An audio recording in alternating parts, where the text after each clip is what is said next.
Kalau belum subscribe juga segera ya, supaya kita bisa terus mengikuti channel ini dan sehingga channel ini bisa jadi berkat dalam hidupmu. Hamba butuh hikmat untuk menaruh dalam kata-kata kasih Yesus dan definisinya. Kasih agape itu seperti apa ya Tuhan? Bantu lewat pewahyuan. Sebab kami ini distant from love, kami ini jauh dari kasih yang paling maksimal. Kami hanya mengerti tentang cinta. Ampuni kami yang seringkali kurang mengasihi sesama kami. Karena kami tidak menyerap baik-baik kasih Yesus dalam hidup ini. Tuhan, bantu kami bertumbuh dalam kasih-Mu. Sampaikan sabda-Mu, beri kata-kata hikmat di mulut hamba, sehingga hamba bisa menjabarkan dengan gamblang, jelas dan tegas. Agar kami semuanya berubah dan bertambah di dalam Tuhan. Terima kasih Tuhan, sembunyikan hamba seperti biasanya di balik salib-Mu yang luar biasa. Dalam nama Yesus. Amin. Puji Tuhan. Tuhan mengasihi-Mu. Sebelum saya lanjut sampaikan firman, I really just want to say to you that I love you. Saya sungguh-sungguh mengasihi Anda semuanya dalam Kristus. I know that, saya tahu bahwa kita hari ini bisa sama-sama saat teduh, udah berapa lama ini, semua bukan kebetulan. Tuhan yang menjodohkan kita. Sehingga kita ketemu di dalam hadirat Allah seminggu 2 kali minimal. Tuhan mengasihi Anda.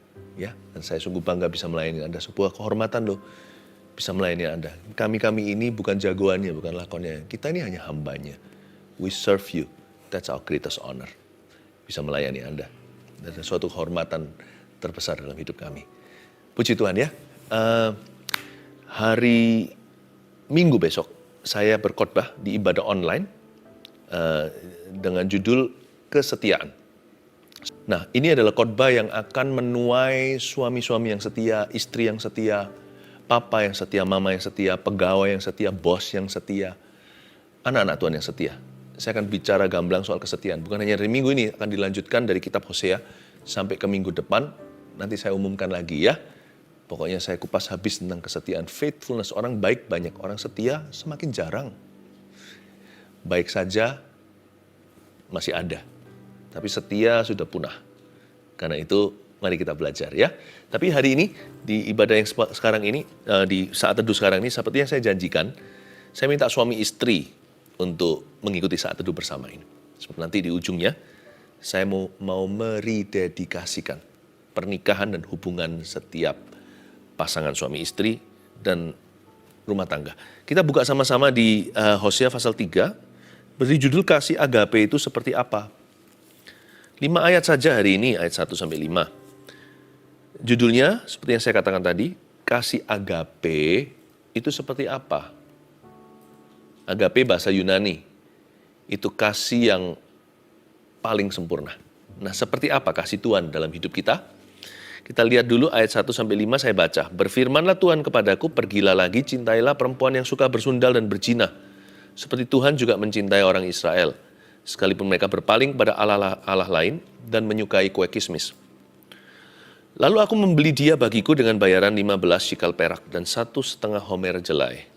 Aku berkata kepadanya, lama engkau harus diam padaku dengan tidak bersundal dan dengan tidak menjadi kepunyaan seorang laki-laki. Juga aku ini tidak akan bersetubuh dengan engkau. Sebab lama orang Israel akan diam dengan tidak ada raja, tiada pemimpin, tiada korban, tiada tugu berhala, tiada efod dan terafim. Sesudah itu orang Israel akan berbalik dan akan mencari Tuhan, Allah mereka, dan Daud raja mereka. Mereka akan datang dengan gementar kepada Tuhan dan kepada kebaikannya pada hari-hari yang terakhir. Hosea ini sebuah cerita pernikahan yang mengenaskan. Biasanya di masyarakat lebih umum yang cowoknya unfaithful. Ya, banyak sekali istri yang kasihan. Tapi kalau Hosea ini terbalik, suaminya yang kasihan. Suaminya nabi, seorang pria yang takut akan Tuhan, setia pada istri dan keluarganya. Mereka punya anak sih, beberapa.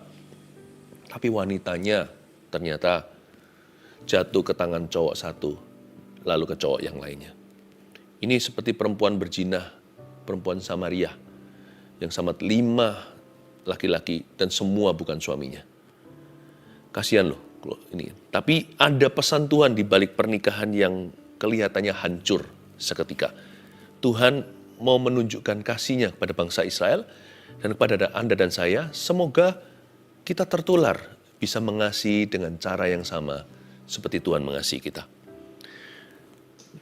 Ayat pertama, berfirmanlah Tuhan kepadaku.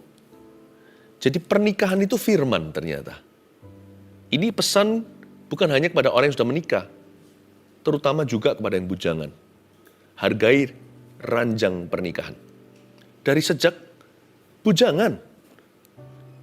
Kalau kita menghargai ranjang pernikahan setelah kita menikah, baru kita menyadari, udah telat kali. Tanpa pernikahan kudus, tanpa pacaran kudus, tidak ada pernikahan kudus. Mau kudus itu sejak masih single. Jangan tunggu nanti double. Nanti kalau kita sudah double, tanggung jawab kita lebih besar. Lebih susah untuk kudus, mau sendirian aja. Nggak bisa, apalagi berduaan. Nah, tapi saya juga mau bicara kepada pasangan suami istri. Ketahuilah bahwa pernikahan itu adalah perintah Tuhan. Love is a command. Atau kasih. Kasih itu adalah firman. Kasih itu bukan sekedar sebuah perasaan, tapi kasih itu sebuah keputusan. Kasih agape itu seperti apa? Mari kita bicara dulu, kasih itu apa? Banyak orang agak bingung antara loving and being in love and falling in love. Jadi seolah-olah cinta atau kasih sebenarnya itu nggak ada hubungan dengan keputusan seseorang. Semua bergantung perasaan. Jadi kita bisa semena-mena putus sama seseorang, lalu kita berkata, just because I'm not in love with you anymore. Karena aku sudah tidak in love. Sudah tidak falling in love, sudah nggak jatuh cinta sama kamu. Makanya udah bosan nih ceritanya, bye-bye. Apalagi kalau sudah menikah, namanya cerai. Perceraian itu bukan firman Tuhan.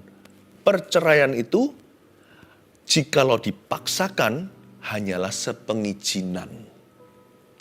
Sedangkan pernikahan dan kasih itu adalah perintah Tuhan. Love is a word. Kasih is God's word. Berfirmanlah Tuhan kepadaku. Tuhan berfirman kepada Hosea. Pergilah lagi, cintailah. Yang dia cintai, perempuan yang suka bersundal dan berzina. Jangan perhatikan kata bersundal dan berzinanya dulu. Perhatikan kata pergilah dan cintailah. Ya. Tahukah mengasihi adalah perintah Tuhan yang pertama dan utama? Saya bukan bicara soal romantic love dulu. Mari kita belajar mengasihi dari perkara kecil. Mengasihi sesama, lalu mengasihi musuh. Kasih itu memberi. Kasih itu lebih banyak memberi daripada menerima. Give and take-nya ada. Tapi memberi dulu, nggak bisa berkata begini, kamu berubah dulu baru aku kasihi. Kalau kamu berubah maka aku cinta. Maka itu bukan kasih. Berfirmanlah Tuhan kepada Hosea, pergilah lagi, nggak sekali, bukan hanya sekali-kali. Cintailah perempuan itu. Jadi kasih harus disengaja. Love is a command. Ya, divorce is not God's command. Perceraian bukanlah perintah Tuhan. Itu karena kedegilan hati manusia. Maka kalau terpaksa hanya sepengizinan Allah. Itu pun ada harga besar yang harus dibayar oleh mereka. Apalagi keturunannya. Ayat ini menjelaskan kepada kita bahwa kasih, sebelum kita bicara kasih agape itu seperti apa? Kasih itu komitmen. Love is a will. Jadi nggak seperti orang lain kira, oh I have no, sudah nggak ada, aku nggak bisa mencintai kamu, nggak bisa mengasihi kamu lagi. I don't feel like it. Aku nggak merasa perlu mengasihi kamu kok. Aku nggak merasa cinta padamu. Ini bukan hanya bicara soal cinta yang romantis ya. Kadang-kadang bisa juga kita merasa kita nggak perlu cintai orang tertentu. Bisa jadi orang-orang itu di rumah kita. Pokoknya mulai hari ini, udah, jangan ngomong soal kasih. Aku tidak pingin mengasihi kamu. Apalagi mengampunimu. Aku enggak mau. Seolah-olah kasih itu pilihan. Kalau kita merasa nyaman, kita kasih orang. Kalau kita enggak merasa nyaman, ya sudah, gua enggak mau kasih dia. Love is not like that. Sometimes love spells sacrifice. Kadang-kadang kasih itu Spellingnya gini, bukan K-A-S-I-H. Kasih itu spellnya gini. Saya kasih sedikit, kita belajar bahasa Indonesia ala sorga. Kasih itu bukan K-A-S-I-H mengejanya. Kasih itu P-E-N-G-O-R-B-A-N-A-N. Pengorbanan. Tidak bisa tidak, kadang-kadang kita kalau mau mengasihi dan mau komitmen mengasihi, bukan jatuh cinta sama siapa, mengasihi orang yang sudah ada, papa mama, anak-anak, saudaranya, temannya, rekan kerja, ya kan, teman pelayanan. Kasih itu, kalau barang siapa mau hidup dalam kasih, tidak bisa tidak, setiap tikungan jalan pasti ketemu pengorbanan. Dan Hosea akan segera bertemu dengan pengorbanan. Dia harus mengorbankan egonya, perasaannya demi mengasihi seorang perempuan yang suka bersundal dan berzina, tiada lain istrinya sendiri. Yang dia pernah jatuh cinta. Ketika cinta itu olinya udah habis, karena dikhianati berkali-kali. Pasir di mata orang kita bisa lihat, batu karang di mata sendiri kita sangkali. Orang itu gak pernah berubah. Buktinya orang yang bisa ngomong orang lain gak berubah, berarti orang itu juga gak berubah. Tuhan masih bisa sayang sama Anda. Mati gak masuk neraka ceritanya. Anda juga harus mengasihi orang lain. Emangnya kita punya pilihan? Kasih itu juga skakmat berarti. Skakmatnya di Kalvari. Skakmat itu artinya skak mati. Ku telah mati dan tinggalkan cara hidupku yang lama. Kita gak punya pilihan. As I have loved, you love. Isn't that wonderful? That's the only path to blessing. Itu satu-satunya jalan ke berkat. Berkat sesungguhnya itu terjadi kalau kita hidup dalam kasih. Wow, this is not easy. Pergilah lagi. Saya kasih satu definisi, ini definisi saya ya. Waktu saya baca Hosea ini saya ambil kesimpulan. Berfirmanlah Tuhan. Pergilah lagi. Katakan lagi. Pergilah lagi. Cintailah perempuan itu lagi. Kasih itu adalah sama dengan cinta yang bertubi-tubi. Itu kasih. Jangan ngaku cinta kalau sekali-kali aja. Jangan ngaku cinta kalau perasaan doang. I fall in love with you. Cinta itu menunggu. Kasih, cinta yang bertubi-tubi dan cinta yang menanti dan panjang sabar, itu baru kasih. Don't believe a thing when people say, jangan percaya sama sekali ketika orang berkata, I love you. Kalau orang itu hanya mau mencintaimu sekali saja. Orang yang berkata, I love you, itu arti love di situ tuh harus I agape you. Aku mengagape kamu. Itu berarti aku siap untuk bertubi-tubi memberimu cinta yang baru. Kasih sama dengan cinta bertubi-tubi. Pergilah lagi. Cintailah lagi. Tapi dia bersundal berzina lagi, kata Tuhan. Seperti Tuhan mencintai orang Israel tuh. Ayat 1b. Sekalipun mereka berpaling kepada Allah lain dan menyukai kue kismis. Kasih agape itu begini loh. For falling 1,000 times, I will love you 3,000 times. Untuk kejatuhanmu 1,000 kali, aku akan mencintaimu 3,000 kali. Kalau jatuh 3,000 kali, aku akan mencintaimu 7,000 kali. Itulah Tuhan kita. Seperti Tuhan juga mencintai orang Israel. Hai Hosea, pergilah lagi, cintailah wanita sundal itu. Tak lain adalah istrimu sendiri. Sekalipun mereka berpaling pada Allah lain dan menyukai kue kismis. Kue kismis, maksudnya apa ini kue kismis? Kok menarik sekali tiba-tiba ada snack keluar. Untungnya saya sudah makan, jadi kayak gini saya nggak kepingin makan kue kismis. Jangan suka kue kismis, ini kiasan. Kue kismis di sini itu lawan katanya roti yang tidak beragi. Makanan di Israel yang mengenyangkan itu, karena di sana karbohidratnya beda sama kita. Kalau kita kan nasi, utama mereka itu roti. Roti lalu nanti akan ada side dishes-nya, banyak ya kan. Ada yang seperti kacang-kacang, seperti Timur Tengah lah ya. Roti itu yang mengenyangkan. Kue itu makanan kering, tidak kenyang sama sekali. Belum lagi kurang bergizi. Menyukai kue kismis adalah tipe sifat-sifat buruk seseorang yang lebih suka hawa nafsu daripada sesuatu yang berkualitas. Sukanya dessert, sukanya makan pencuci mulut. Ada orang yang mengenyangkan perutnya lalu dengan makanan-makanan yang tidak bergizi, yang manis-manis, yang gula-gula, yang tidak ada khasiatnya, lalu sakit perut setelah itu nggak enak kan? Kalau kita makan sesuatu yang sembarangan itu setelah itu kenyangnya nggak enak. Lalu habis itu mungkin kita agak sedikit asam lambung atau apa. Orang yang suka hawa nafsu, nggak kenyang hidupnya. Rohnya penasaran karena jiwanya setengah-setengah. Sama Tuhan juga nggak berani tancap gas. Sama dosa juga nggak berani tancap gas karena dia tahu neraka. Demikianlah anak Tuhan yang tidak setia. Kalau kita hidup dalam nafsu itu, kita itu suka kue kismis. Manis-manis, tapi nggak enak di perutnya nanti setelah kita makan. Ada konsekuensi berjalan. Ada orang-orang tertentu yang menghabiskan hidupnya bukan untuk kebutuhan pokok hidup ini. Yang menjadikan hidup kita bermakna dan kekal nilainya.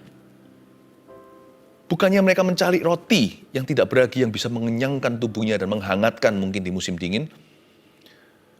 Tapi dia sukanya hanyalah snack-snack doang. Jangan habiskan hidupmu untuk snack-snack lah. Dosa itu snack. Perselingkuhan itu hanya snack-snack yang setan tawarkan. Teman tapi mesra. Ya, seks sebelum nikah. Dan seks setelah nikah, tapi di luar nikah. Aduh, semuanya itu kue kismis. Tuhan bilang, hai Esau, kenapa kau bernafsu rendah? Bukankah hidup yang telah kusiapkan untukmu itu betapa hebatnya? Ya, seharusnya engkau percaya sebelum aku jabarkan semua dan kau melaluinya bahwa aku punya rancangan indah masa depan penuh pengharapan. Dijual hanya demi snack doang. Suatu hari Esau menjualnya demi semangkuk kacang merah, mungkin semangkuk ronde yang hangat, atau mungkin dawet semangkok, atau apalah makanan khas di daerah Anda. Mau nggak? Satu mangkok atau satu cangkir saja Anda tukarkan semua warisan ilahimu dari Tuhan. Kenapa kau memilih kue kismis daripada hak kesulungan? Demikianlah bodohnya orang yang jatuh dalam dosa. Termasuk contohnya dosa seks. Tahu nggak, perbuatannya sekali dan enak. Tapi seumur hidup malunya tak tertanggungkan. Belum lagi konsekuensi yang nyata. Pikirkan ulang. Kasih agape itu membuat kita bisa berpikir. Kasih agape mengajar kita berpikiran panjang.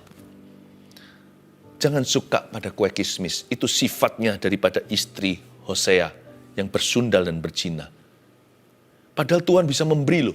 Padahal kalau dia mau setia, Hosea bisa kasih dia makan kenyang-kenyang. Ada satu lagu Chinese yang lucu, lagu jadul kuno sih. Saya nggak akan nyanyikan, nanti Anda ketawa. Tapi intinya gini loh, itu lagunya puitis sekali. Ada sense of humor, ada selera humornya. Dia berkata, pokoknya hari ini, kalau kamu mau menjadi pengantinku, aku tanggung seumur hidupmu, kamu akan putih-putih dan gemuk-gemuk bersama dengan aku. Pau ni pai, yo pang-pang. Itu lucu ya, orang zaman dulu kan ekspresinya lugu. Pokoknya kamu ikut aku, jadi istriku, kamu pasti akan aku tanggung. Enak hidupmu. Putih-putih, gemuk-gemuk badanmu. Jadi Tuhan juga ngomong yang sama pada orang Israel. Kalau kamu ikut aku kan enak. Bukan berarti ikut Tuhan tanpa masalah. Tapi Tuhan tuh pelihara. Kenapa kamu cari semangkuk kacang merah? Kenapa kamu memilih kue kismis? Hei Gomer, kalau kamu ikut Hosea aja kan enak hidupmu. Ngapain selingkuh? Masa depanmu itu tertanggung. Kenapa buang masa mudamu? Dalam percabulan. Lalu aku membeli dia bagiku, ayat 2. Lalu aku membeli dia bagiku dengan bayaran 15 shikal perak dan 1,5 homer jelai. Wow. Jadi Hosea membeli kembali istrinya yang bersundal berzina. Kayaknya ya, istri Hosea ini masuk ke jerat pelacuran. Kalau dari ayat 2 ini kita baca, sepertinya dia masuk ke human trafficking. Sudah masuk terjerat mafia. Saya bayangkan Hosea pergi ke brothel atau tempat persundalan. Dan dia cari istrinya di sana. Mana istriku? Mungkin saja dia diusir-usir dengan kasar. Mungkin juga dia ditampar, dipukul, nggak pernah tahu kan. Alkitab nggak menjelaskan satu persatu kejadiannya. Sehingga dia memikir begini, ya sudah, aku akan kerja keras. Karena dia seorang nabi, dan Hosea juga bukan orang kaya. Mungkin dia berapa bulan kemudian, dia banting tulang, kerja untuk dapatkan duit, untuk dapatkan uang yang cukup untuk membeli istrinya keluar dari pelacuran. Ini uangnya. Mungkin ditaruh di meja kepala mafia itu. Ini amplopnya, kembalikan istriku. Mungkin ditertawakan. Kamu kira ini cukup? Dia habis pikiran, gimana aku dapatkan istriku kembali? Hosea adalah sebuah lambang kasih Tuhan yang begitu keras kepala mengejar kita. Padahal kita itu loh, sudah terjual sebagai budak dosa. Lalu Hosea punya satu solusi. Dia beli 1 malam bersama dengan istrinya.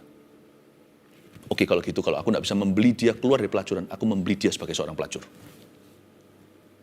Dan saya bisa bayangkan di ayat 2 ini. Ayat 3 bunyinya, aku berkata kepadamu, lama engkau harus diam padaku dengan tidak bersundal. Dan dengan tidak menjadi kepunyaan seorang laki-laki. Juga aku ini tidak akan bersetubuh dengan engkau.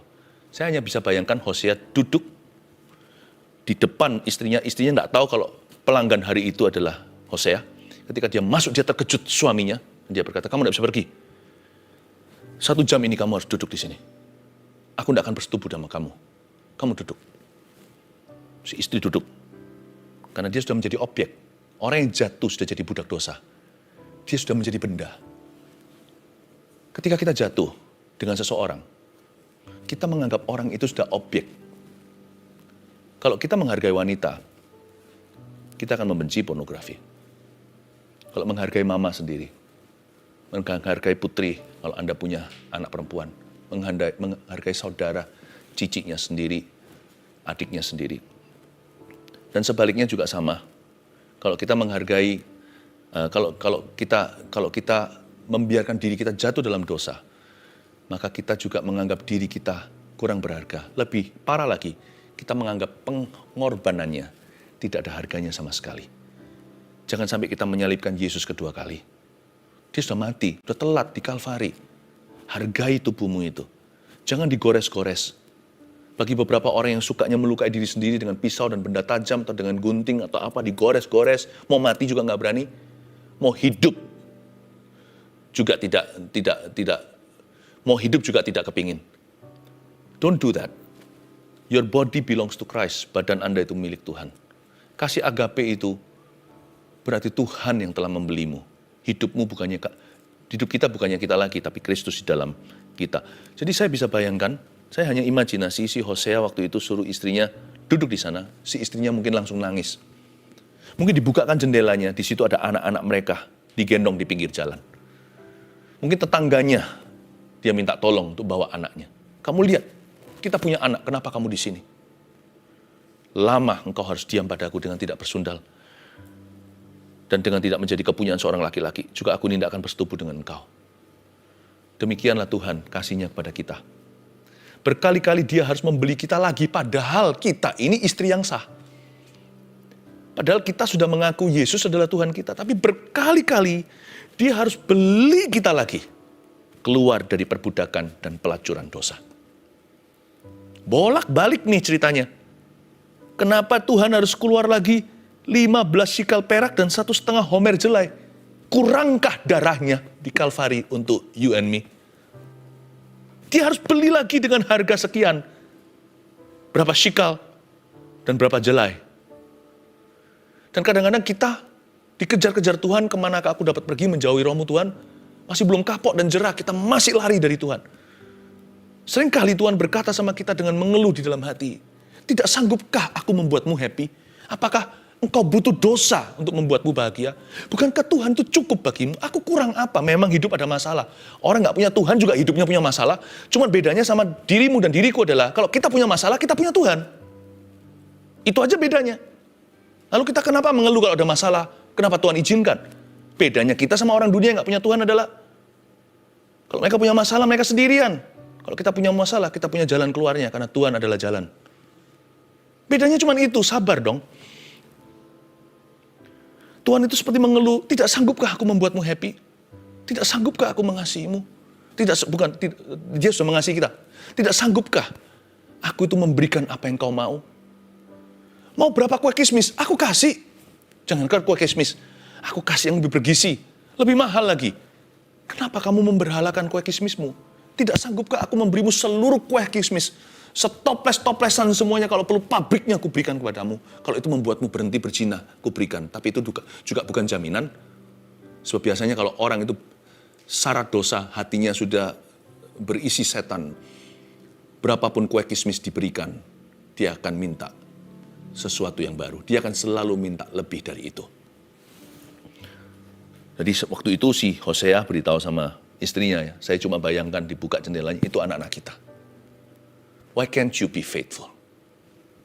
Kenapa kamu tidak bisa setia? Aduh, saya bisa rasakan. Kalau mau tahu kasih agape itu seperti apa, saya bisa baca Hosea aja ngerti mengenal kasih Yesus. Cuman memang perlu saya visualisasikan sedikit, saya bayangkan. Oh gitu ya. Saya bayangkan itu adalah apa yang terjadi di hidup kita. Saya bayangkan itu ilustrasinya. Kita kenyataannya. Tapi ini kejadian sungguhan. Hosea ini sejarah. Jadi dia menikah dengan seorang perempuan sundal, ayat 4. Sebab lama orang Israel akan diam dengan tidak ada raja. Lihat ya, kondisi orang yang hidup di luar kasih. Salah kalau Anda berkata, kita yang hidup di luar kasih itu berarti hidup di dalam benci. Bukan. Lawan kata kasih itu nafsu. Jadi orang yang hidup membenci orang lain, itu dia hidup dalam hawa nafsu. Lawan kata kasih di kitab Hosea pasal 3 ini adalah sundal. Jadi kasih ini bukan kasih versus benci. Orang yang, kita tidak bisa non-blok, netral di tengah. Either antara kita hidup dalam kasih, atau kita hidup di dalam hawa nafsu. Udah itu aja. Dan orang yang hidup dalam hawa nafsu, termasuk benci, perzinahan, kepahitan, segala sesuatu. Orang itu kondisinya seperti ini. Ayat 4 katakan, orang Israel akan hidup diam, akan diam dengan tidak ada raja. Dia hidup tanpa kerajaan Allah. Tiada pemimpin, dia hidup tanpa kepemimpinan Kristus dalam hidupnya. Tiada korban, dia hidup tanpa pelayanan. Tidak ada sesuatu yang dia bisa persembahkan untuk orang lain dan untuk Tuhan. Tiada tugu berhala, tiada efod, tiada tuntunan, tiada jawaban, tiada bimbingan ilahi di hidupnya. Masa enak hidup gini? Dan tiada, sesudah itu orang Israel akan berbalik dan akan mencari Tuhan Allah mereka. Nah ini ayat 5 indah, saya baca lagi. Sesudah itu, kata sesudah itu bicara tentang love's reward atau upahnya kasih. Sesudah itu, lakon menang belakang. Sesudah itu orang Israel akan berbalik. Tuhan memang keras kepala mengasihi kita. Ujungnya Tuhan menang. Kasih itu nggak pernah gagal. Tulis itu, love never fails. Hari ini saya ada di sini itu karena Tuhan keras kepala mengasihi saya. Tuhan itu bersikuku. Kalau enggak ya, mana di antara kita berani angkat tangan dan berkata, aku berada di titik ini bukan karena anugerah, tapi karena aku hebat, karena aku setia, karena aku tuh nggak bercacat celah. Nggak ada, termasuk saya. Saya hari ini bisa di sini. Tetap jadi berkat buat Anda. Itu karena ada yang mempertahankan saya. Namanya Tuhan. Kasih Tuhan mengalahkan kedegilan hatiku dan kedegilan hatimu. Kasih Tuhan itu lebih kuat dari maut. Kasih Tuhan itu lebih kuat daripada dosa kita. Sesudah itu, orang Israel pasti, itu maksudnya akan berbalik. Pasti berbalik. Dan akan mencari Tuhan Allah mereka. Dan Daud Raja mereka. Mereka akan datang dengan gemetar kepada Tuhan dan kepada kebaikannya pada hari-hari yang terakhir. Ini kabar baiknya. Kasih Tuhan pasti menang. Ya. Sesering-sering saya serukan agar orang berdosa bertobat kepada Tuhan. Saya lebih sering berseru kepada Tuhan langsung. Agar Tuhan yang menarik orang berdosa datang kepadanya. Sebab orang berdosa punya kekuatan untuk datang pada Tuhan itu tidak seberapa dibandingkan kemampuan Tuhan untuk menarik mereka datang kepadanya. Allahnya Yunus masih bergerak di saat teduh ini. Saya tahu bahwa hari ini usaha saya hanyalah sekian persen untuk maju mendekat ke Tuhan. Sisanya, selebihnya, sebagian besarnya adalah karena anugerah Tuhan. Kasih Tuhan itu gak jemu-jemu jemput saya ketika benar atau ketika salah. Kasih Tuhan selalu ada di sana untuk membimbingku. Sesudah itu orang Israel pasti akan berbalik kok. Akan mencari Tuhan. Mereka akan datang dengan gemetar. Datang kepada kebaikannya pada hari-hari yang terakhir. Love never fails. Saya kasih 3 Definisi simple sederhana kasih agape itu seperti apa? Satu, kasih agape adalah kasih yang tidak bersyarat. Catat itu. Dengan cara gini Tuhan mengasihi kita. Kasih agape adalah kasih yang tidak menyerah. Yang ketiga, kasih agape adalah kasih yang tekun berharap. Nah, begini, 3 poin sederhana setelah Anda tulis ini. Inilah cara Tuhan mengasihi kita, ya kan? Tuhan nggak mengasihi kita dengan kasih yang tidak bersyarat. Dia nggak pernah menyerah, dia selalu tekun berharap. Artinya, Tuhan itu selalu percaya sama kita. Sekalipun kita sudah membuktikan berkali-kali, kita ini nggak bisa dipercayai, tapi Tuhan tetap percayakan. Ingat Petrus, dia menyangkal Yesus, lalu Yesus ngomong sama dia kan, "Do you love me?" Padahal sudah gagal nih. Petrus berkata, "Ya, aku mengasihimu." Pertama, lama-lama dia turun pangkat, dia takut. Mengaku-ngaku, dulunya dia gembar-gembor, ya kan, dia terlalu over pede atau terlalu percaya diri. Terakhir dia berkata, dia nggak berani berkata, "I agape you." Dia hanya berkata, "I philia you." Ya Tuhan, kasihku tidak seberapa dibanding kasihmu. Aku hanya belajar mengasihimu. Wow, hari itu Petrus direndahkan hatinya. Tapi yang membuat saya terkagum-kagum adalah, di setiap akhir perkataan Petrus, Yesus berkata begini, "Gembalakan domba-dombaku." What? Saya kira kalau orang lulus di wisuda, ini orang gagal di wisuda sama Tuhan. Mana dulu? Telur atau ayam? Mana dulu? Anda membuktikan baru Tuhan percaya, atau karena Tuhan mempercayamu, Anda jadi indah? Isn't that wonderful? Petrus itu nggak layak jadi pendeta. Lalu Tuhan berkata, "Gembalakan domba-dombaku.